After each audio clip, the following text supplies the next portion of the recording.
For half a century, WJPZ Syracuse has been the greatest media classroom on the planet.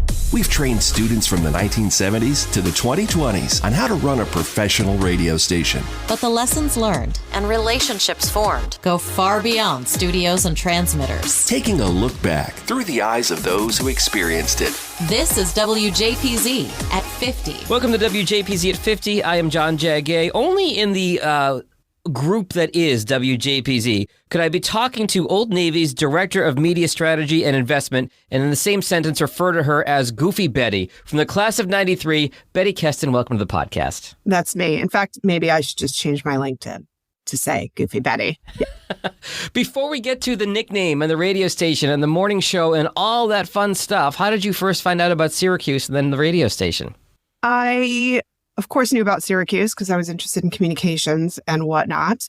It was not necessarily my first choice. I thought I wanted to go to USC and be a screenwriter, and my parents were not that thrilled about me going all the way across the country to California from New Jersey. So we had a lot of options. I think I applied to something like 12 schools or something ridiculous like that. And then when the acceptance from Newhouse came, I realized that that just had to be where I was going.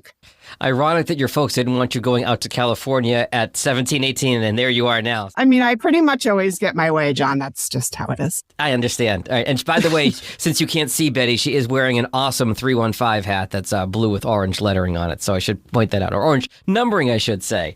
So you get to Syracuse. Looks like you've got an interest in movies and writing and stuff. How did you find Z89?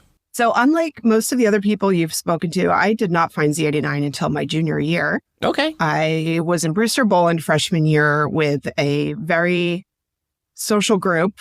And just that was where all of my activities and social life came from, was my Brewster Boland crew. And then, I don't know, junior year, I think I probably heard about the station from Kelly, then Foster, now Shapiro. She and I are both from the same hometown and knew each other most of our lives.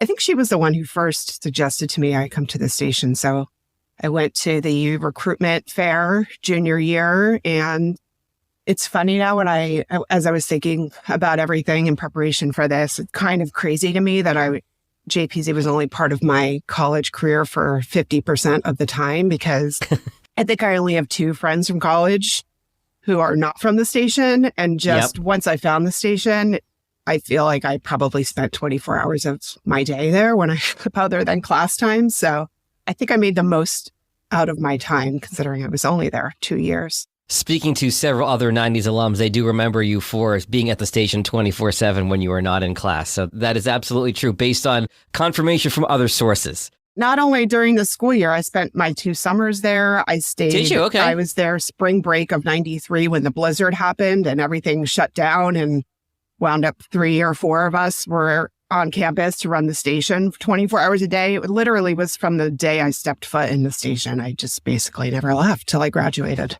So in all that time there, what are some of the things you did at the radio station? So, of course, I attempted to be an on-air personality. It was definitely not my strongest talent, I would say. I don't think I really ever graduated beyond middays. I did do Crazy Morning Crew with Steve Donovan and Carl Weiser. That was, I think, where I had the greatest comfort level, just having team members to rely on and not have to carry things by myself. Since you went there first, I'll ask you, how did the nickname Goofy Betty come up?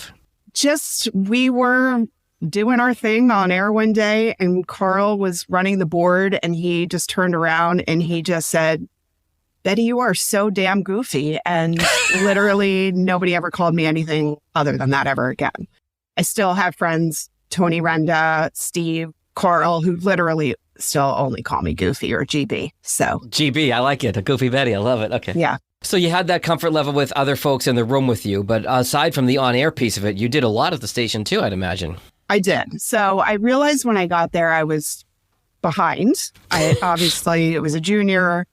A lot of people my year were on senior staff, executive staff. I realized if I really wanted to get involved, I needed to just raise my hand and do a lot of things. And so my strategy at the time was just to kind of do the things other people didn't really want to do. Okay. And at the time, that was traffic. I became the traffic director very quickly, which was extremely tedious and not particularly fun. And to be clear, you mean sponsorships, not cars on the road traffic. Correct. Yep. Filling out the time, I'm sure it's digitized now. It was paper traffic instruction with a daily schedule. What I liked about it, it was required me to be at the station almost every day or several days a week just to do those. Mm-hmm. So I did that for basically my whole time at the station, literally, because nobody else wanted to do it. Public service was another thing at the time, was not very sexy, especially compared to promotions where you were giving away cars and movie tickets and stuff. It was when I started at the station with public service, I think it was basically just making sure we had PSAs to put on the air and running the Sunday morning special programming, which I'm assuming is still going on. I don't know. At the time, it was some pre-recorded shows and also the Jewish Sound with Rabbi Rappaport. Rabbi Rappaport. And really nobody wanted to do that job. So there I was most Sunday mornings, hoping that the rabbi actually showed up, because he didn't always, and helping to get him set up and make sure he started on time and ended on time. And another job, really, that was not that much fun. But again, just I think that is a good strategy for people joining new organizations, is find the things other people don't really want to do and volunteer to do them. And it's a way to really quickly get yourself integrated and involved. So that was what I did. And I eventually became public service director. I did that for a year and a half.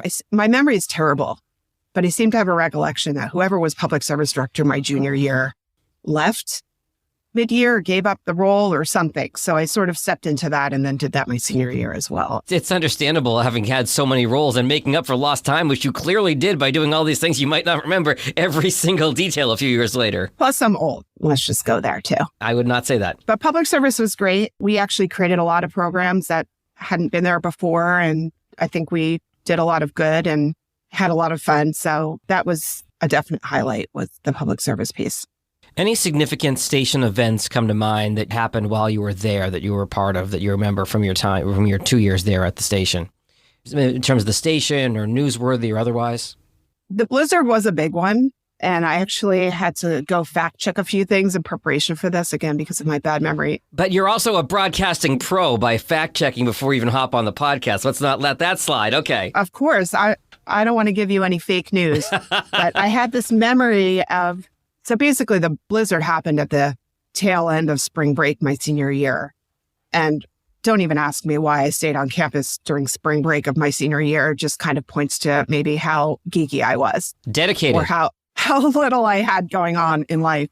But in any case, there were a few of us who were there. For some reason, I remembered that I was staying at Sharon Goodman and Kim Sykes were roommates in a house off campus over there near Ackerman or one of those streets. And I remember staying there over this spring break, and I couldn't remember why, because obviously I did at my own place. But in any case, I remember just sort of camping out there with Jeff Dyson and Dan Austin, and Dan or Jeff seemed to remember Mark Barone, who was, a local kid who lived in the area, and the four of us and maybe a handful of other people just being around, and the pressure to just not let the station go off the air, because the station had never been off the air before, and just basically four people keeping the station going because the airport shut down, the thruway shut down, Syracuse canceled classes for maybe, I think it was like the first time in history or something like that. It was a big deal. And actually have a picture of Jeff Dyson standing next to a mountain of snow. And Jeff was 6'2" or something like that. And the snow is significantly taller than him, and us, sort of trudging back and forth between this house off campus and the station, just keeping things going. And so that is definitely a major memory of my time. A lot of lessons it learns between making up for lost time, doing the things people don't want to do, and then the dedication of, hey, we can't let this thing slip. It's got to stay on the air. We got to come by hook or by crook. We've got to do it. Yeah, for sure. Bette, we talk about this being the world's greatest media classroom, and there have been so many stories of great success we've shared on the podcast. But sometimes you learn from those not so great moments. Sometimes you can have a setback and learn from that. I know you told me offline you wanted to talk about a little bit of that. Yes. So after graduation, I was definitely ready to graduate in terms of being a student, going to classes and whatnot. I wasn't really ready to go out to the real world. So actually spent that summer after graduation in Syracuse, working at the station. I had also had a retail job at Shoppingtown Mall for a few years, so did that all summer and sent out my tapes and tried to figure out what I wanted to do. I knew that I wanted to do something in radio. So spent the summer in Syracuse, and towards the end of the summer, landed a job doing middays in Las Cruces, New Mexico. Oh, wow. Okay. Yes. I didn't know where Las Cruces was. Probably had not heard of it at the time. The 505, if memory serves. Okay. Well, good for you. It's a lot more than I knew then or now, because long story short, I didn't wind up in Las Cruces. So I did accept the job. I think the pay was something like $12,000 a year, maybe 14, something along the line. Yep. So I had a whole plan. My dad and I were going to drive out to Las Cruces from New Jersey. So I would have my car. He would fly home. I would do my middays and maybe supplement my income doing some house cleaning or something. You know, my general approach to life is say yes, figure it out later. That was what I was going to do. So accepted the job, had this plan with my dad. And before we even left the house, I got the Ziggy. Don't know if you've talked to anybody yet who got the Ziggy before they even showed up for their first day of work. Oh my goodness. The station called and said that they decided instead of filling this open spot, they were going to extend all of the other shifts by an hour so that they could make do without needing to take on an additional salary and cut costs. That's 10 years before everybody in radio is doing that. So here I was, you know, I had my super fun summer in Syracuse and was back in Wayne, New Jersey with no job prospects as a graduate of Newhouse. I mean, I guess the silver lining is they told you before you drove all the way out to New Mexico? Truth. That is definitely true. So I was sort of back at ground zero and found myself with another mall job in Wayne, New Jersey at the Willowbrook Malls, working at Banana Republic, while I tried to figure out what to do next. And the next thing I did was I found a listing for a sales job at a station in Northern New Jersey, WNNJ, AM and FM. And sales was probably the one and only thing I had not done at Z89. So I figured, well, there's no better time to give something a try than when you're living at your parents' house rent-free. Yep. And through the process of interviewing for this job, actually discovered that Dave Gorab can't remember if he had worked at the station or done an internship at the station or whatnot. The owners of the station sort of put it together when they saw Syracuse and WJPZ on my resume. So talked to Dave. He had good things to say about the station and the owners. So they gave me the offer, which was actually kind of shocking because I really had zero sales experience other than my mall job to this point. And so accepted this job doing sales at this Sussex County, New Jersey it's a more rural part of New Jersey. Newton, which is where the station was, is a town. You know, there was a considerable amount of retail and whatnot, but you still could get the New York signals for Z100 and ATU. Yeah, all the stations. So, you know, it was a little bit of a hard sell. You were walking into the local pizza place, the dress shop, the furniture store, and trying to explain to them why they should advertise on the radio. And they didn't have advertising budgets other than for maybe their local paper. So it was really, really hard. And I really, really sucked at it. So I gave that maybe about a year. And I think that they were ready for me to move on as well. I really was a terrible salesperson. And I will say I earned a lot of respect for salespeople in that position. And I wound up on the advertising agency side of things for the rest of my career, where I dealt with a lot of salespeople and I tried to always give them a lot of respect. You know, I know that it's a really tough job. Anyway, without those first couple of failures, I mean, those are my first two jobs right out of college, failure. But I'm grateful for them because without them, I would have not wound up where I did, which was in a completely different field in advertising. It sounds like you really did learn some lessons by figuring out what you didn't want to do, which in some ways is just as important as what you did want to do. Yeah, I 100% knew that sales was not for me after that job. And honestly, even the on-air job that I never really got to do. I was never a gifted on-air personality like a lot of our friends from Z89. A friend of mine who was working on that ad agency side, there were a whole bunch of job openings. She said, you should come interview over here and come work at an ad agency, which I did. And I was offered the position the day I interviewed for it. And, spent 22 years working at ad agencies after that. Since the war in Ukraine started, you've been very active on social media talking about the people of Ukraine, your time in Ukraine. Was that as you were a student, or was that after you were done graduating? And how did you end up there?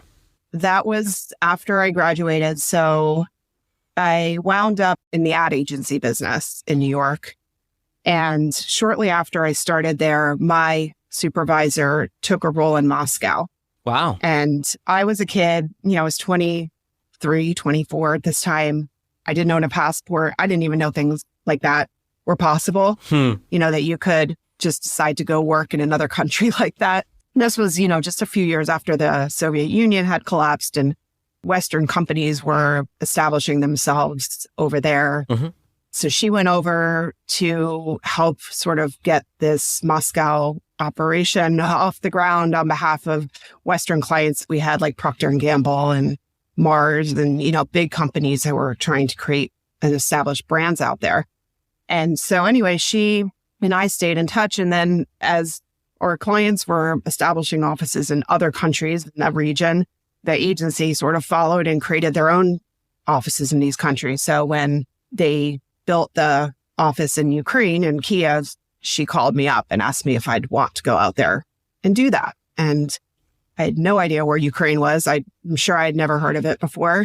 And another philosophy that I've sort of realized is how I operate in life is to say yes to things and then figure them out later. Yep. So that's what I did. And I signed up for 18 months out there and wound up extending my contract by a year. I loved it so much. The people are incredible. It's a beautiful place. And it was very fulfilling to go and really create something from the ground up. I made so many lasting friends there. I was the only non-Ukrainian in the office, so it was really just in the deep end from somebody who hadn't had a passport before and never been out of the country out besides Canada, where back in the day you didn't need a passport to come to Canada. Right, yeah. So yeah, it was a life-changing experience for sure for me. So obviously you hadn't been away from home and then like 0 to 100 at that point. What was the culture shock when you got there, and what things did you find were similar versus not? So we're talking mid-90s now. This is, like you said, not too long after the fall of the Soviet Union. Yeah, this was in 97. Mm-hmm. I mean, yes, culture shock everywhere you looked. I mean, most people had never met an American before. Most people did not speak English. I mean, even people in the office I worked in, some of them spoke English pretty well, and some of them didn't speak a word. So that was very interesting, going to a grocery store where most certainly, the people working in the grocery store had never seen an American before. There were other expats in the town, of course, but it was still a very small population of foreigners there. And figuring out, like, how do I get food? Where do I go get a hairdryer? I arrived there. I didn't even know that, the electricity, the plugs are different. And I had packed a hairdryer and I plugged it in and it blew up in my hand, basically, my first day. Also, they put me in some temporary apartment until I could find a place to live. And it was a studio that didn't even have a bed. It just had a sofa, and not a sofa for a 6-foot American woman either. So I was like scrunched up in the sofa and I didn't know anybody. It was crazy. I mean, I was 25 years old, and the fact that I did that and how I'm like, well, that was kind of insane. But once I started to find a couple of expats, it sort of all went from there. Because like I said, the community was so small that once you met one or two and they would introduce you to the one or two they knew, and it just became a really tight-knit group of people out there. And you talked about what wonderful people Ukrainians are. And I think, as outsiders looking in, we've been watching the news over the last year plus and just been so impressed with the way they've stood up to the Russian invasion and their, just their tenacity and everything. As you look at all these headlines, you see what's on the local news at night. What's one thing that you wish we knew about Ukraine from your time there that's not on the news every night? Well, that's a very good question. I actually feel like the news has done a very good job of painting the picture of just the tenacity, the bravery, the love that they have for their country and their people, and their willingness to just do whatever needs to be done to defend what's theirs. Mm-hmm. One thing I'm sure most people are aware of is men between a certain age were not allowed to leave the country because they needed them to help supplement the military forces that they have there. So, most of my female friends, if not all of them at this point, have left the country. But I have friends that, wow, one of the people I hired at the agency is fighting in Ukraine right now. He's an advertising guy. I mean, it's wild and it's crazy. And most of them have gotten their families out. So they're just, defending in their land and trying to be able to bring their families back somewhere that's safe and secure. And obviously nobody thought it was going to last this long. And to me, it doesn't seem like there's much end in sight. So it's scary. And I've been very happy with, people have just been reaching out to me a lot still, just asking, where can we give and what can we do and how do we support? So. Well, that was actually my next question for people listening who want to support. Do you have any recommendations of where their money or efforts can go? Yes, I am happy to provide a couple of links that maybe you can. Yep, I'll put them in the show notes. Yeah, that would be great. So, Bette, you spend 2.5 years in Ukraine. Eventually, you come home, and tell me about your career since. So I came back, and they didn't have a place for me necessarily. And I wanted some time anyway to just sort of get back into reacclimate to, reality, my normal life, I guess. So actually spent a few months just traveling cross country with another friend of mine that I'd met in Ukraine who left and came back to the US around the same time. So we did some traveling. And then while I was on my travels, I got in touch with the agency and they had a job for me in San Francisco. So I agreed I'd come out here. I came out here and they had a corporate apartment set up for me. I moved into the corporate apartment and literally they called me the next day and said, actually, we need somebody to go to China for us for 3 months. There's a client who's unhappy and we need somebody to go make them happy again. So I repacked up my suitcase and flew to China and spent 3 months in Guangzhou. Wow. Which was exactly the opposite experience I had had in Ukraine. Did not enjoy it at all. It was literally checking days off on the calendar and so I could watch the 3 months go by. Aside from obvious differences between Ukraine and China, what was it specifically? You just didn't find your tribe there, or you just didn't find the culture? I didn't find my tribe. Or no, I did not. Okay. When I landed in Kyiv and I went to the office the first day, they literally were lining up to show me around their city. They were so proud of, have me to their house. They wanted to cook me dinner. I spent 3 months in an office in Guangzhou, and I think one of the locals spoke to me at all the whole time I was there. It just was not a friendly environment at all. And your folks didn't want you to go to California. You've now gone to Ukraine and China. Yes. So fortunately, there were a couple of expats over there in China that I did become close with who did become my tribe. There were literally 3 of them or something like that, and still friendly with some of them. But, it's very polluted there. Mm-hmm. I think in the 3 months, I saw sunshine maybe a handful of times. It was harsh. It was not great. But I did the job that needed to be done and did not stay one day past the 3 months that I promised I would be there. And so came back to San Francisco. And at the time, so this would have been in 2000. At the time, all of our clients were .coms. Mm-hmm. And then the bubble burst. Right. Within maybe 6 months of me being here. Jeez. And I saw several rounds of layoffs occur in the office. And so I called the company back, and, my company was based in New York. And I said, please bring me back to New York because this is not good out here. Mm-hmm. So moved back to New York, worked there for several years. And then my now husband then boyfriend had a job opportunity in San Francisco. Huh. So I said I would gladly go back. I had only been here 8 or 9 months that first time, but I loved it so much. It's a very easy place to get used to. Mm-hmm. The weather's amazing. The food's amazing. It's beautiful. You're near the ocean. You're near the forest. It's got it all. So we moved back out here about 16 years ago and worked at a different agency, came out here without a job, figured it, say yes, figure it out later. Yep. So did that again and pretty quickly found an ad agency job out here. Did that for about 10 years. Decided I needed a break, left there, and was ultimately hired by Old Navy, which had been my client previously. They had a reorg and reached out and asked me if I wanted to come on board. So I've been doing that for about 5 years now. And that speaks to, again, one of those lessons that we've learned throughout the podcast from JPZ, which is it's how you treat people. It's the golden rule. You had a great relationship with them as a client to the point where they wanted to hire you to bring you on internally. Yep. I mean, karma is a real thing.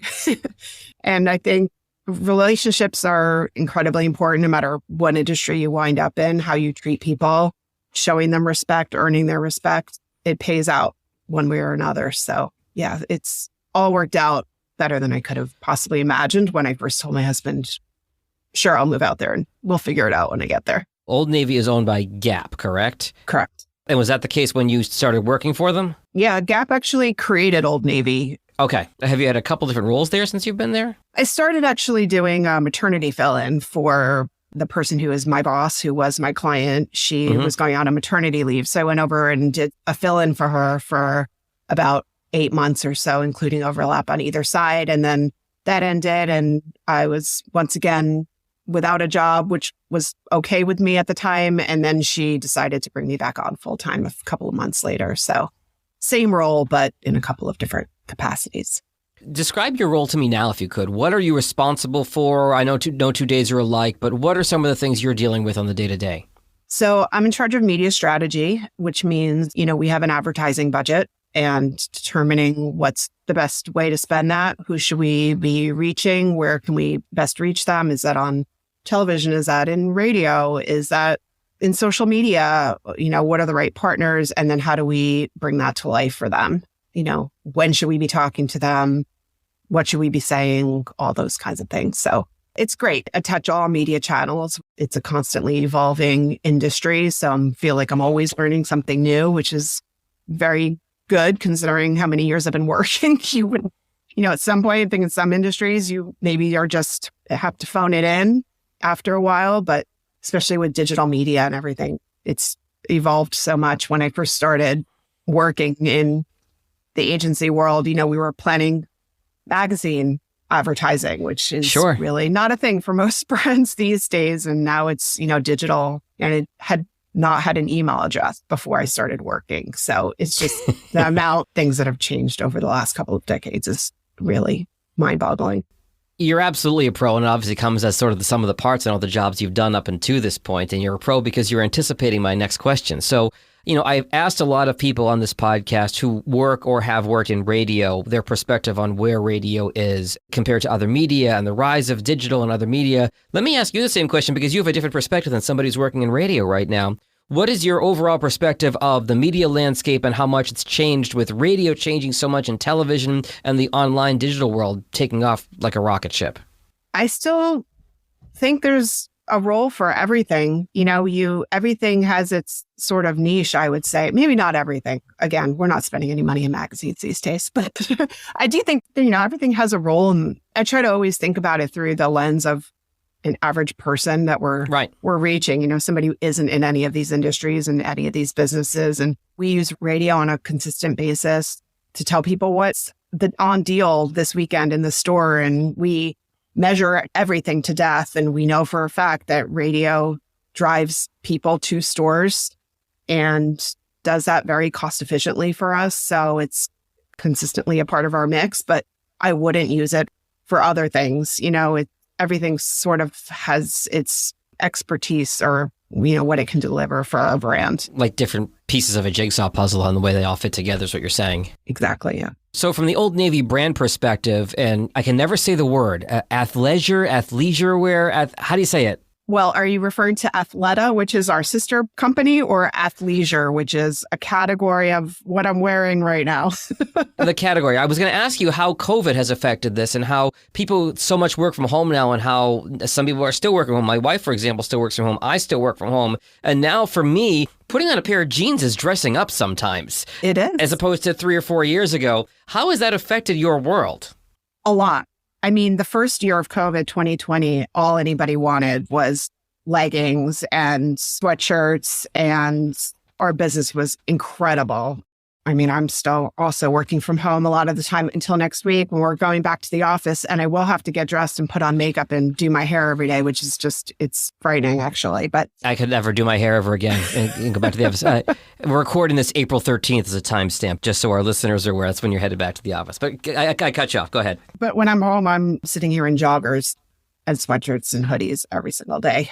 But then people just wanted to get back out into the world, though. Everybody's weddings that had been canceled were happening again. Yeah. And people actually, there are people who actually do want to go back to offices, be with other humans besides their spouses and their children that are driving them up a wall. So we've actually seen in the last maybe 6-9 months, maybe even a year now, a really big uptick in, real pants that have a snap or a button or a zipper on them. And not just the elastic, yeah. Exactly. Not just a tie around them, and dresses and button-down shirts. And, people want to get back out into the world again, whether that's work-related, travel-related, socially. So we've seen a really big shift back into things that, we all used to buy on a regular basis. So it's required a big pivot for us. Brands had to sort of anticipate when that change was going to happen, but it was not so easy to do because none of us had ever been in the situation of a pandemic before. So I think companies, regardless of what category they're in, have had to just been able to be nimble and be agile and respond to consumer behavior just more on the fly than what we're used to. Fair enough. Before I let you go, are there any funny stories, aside from covering blizzards and staying and running the station from under 6 feet of snow, that you can think of from your time, whether it was on the morning show or just in general from the radio station, you still look back and laugh on all these years later? I do have one, and I've double-checked that all parties involved were okay with me telling the story because... Great. Save me from having to ask you. Terrific. One of the initiatives we did while I was public service director was, and I don't remember where this idea came from, but we decided we wanted to show the effects of drinking too much alcohol. So we did a morning show where it was Coral and John Beck, who has become very successful in the TV field in Los Angeles, and myself. And one of us drank beer, one drank vodka, and one drank wine. Okay. At 7 a.m. on the Crazy Morning Crew. And we had in the studio with us 2 police officers and somebody from MAD, Mothers Against Drunk Driving. And the idea was we would each have 1 drink an hour over the course of the show. We would do the breathalyzer. The audience would hear how much more nonsensical we were becoming than we normally were in the morning. So we did the show. And at the end of the show, John Beck revealed that he wasn't 21 yet. Oh! And he thinks he last minute filled in for somebody who was supposed to participate in this and didn't show up or something. But anyway, he'd been standing in the studio drinking alongside 2 police officers all morning while he was only 20 years old, which I just find so ridiculous and so hilarious. And is that a situation where the cop is going to say, look, that's not good, but we're serving a greater good here. We're not going to haul you out of here? They never knew. He revealed this to me after the show was over. And oh, so he didn't mention it in front of the cops? No. Oh, okay. This was something he confessed to me afterwards, after everybody had left. We all went, of course, to Denny's after this was over. My roommate, who is not part of the station, drove us to Denny's. Good. Our drunk asses at, 10 a.m. to Denny's. And that may have been where he told me. I don't remember. But it was a shock. I had no idea. So nobody swore on the air, even though you guys were hammered. Nobody broke any FCC rules. Not that time. I did have a habit of swearing on the air. I remember I was the bane of Tim McCoubry, who was our legal director at the time. I was like his biggest fear, that I was constantly slipping about and swearing. all over the place. But no, we somehow sort of kept it together, I think. I don't remember that much about it. It was kind of hard to suck down 3. I think I was drinking the vodka. That was my next question, is which one were you drinking? I think I was probably drinking the vodka, and I'm sure it was the cheapest vodka available at the time for us college students. Let's just say it wasn't Grey Goose or Kettle One at that time. Definitely was not. Well, Bette Kestin, Goofy Betty, as your classmates will know you from the Crazy Morning Crew and the class of 93 from WJPZ. Thank you so much for coming on the podcast and sharing some great stories with us. Thank you so much for having me. It's been fun. The WJPZ at 50 podcast is created entirely by the staff and alumni of the world's greatest media classroom. It's hosted by John Jag Gay, class of 2002. Editing help from James Bames Grundy III, class of 2020. Imaging by Maureen Cooper, class of 1999. And Ed Lacombe, class of 1985. Podcast artwork by Marty Dundix, class of 2001. Follow WJPZ at 50 on Apple Podcasts, Spotify, YouTube, or wherever you're listening right now.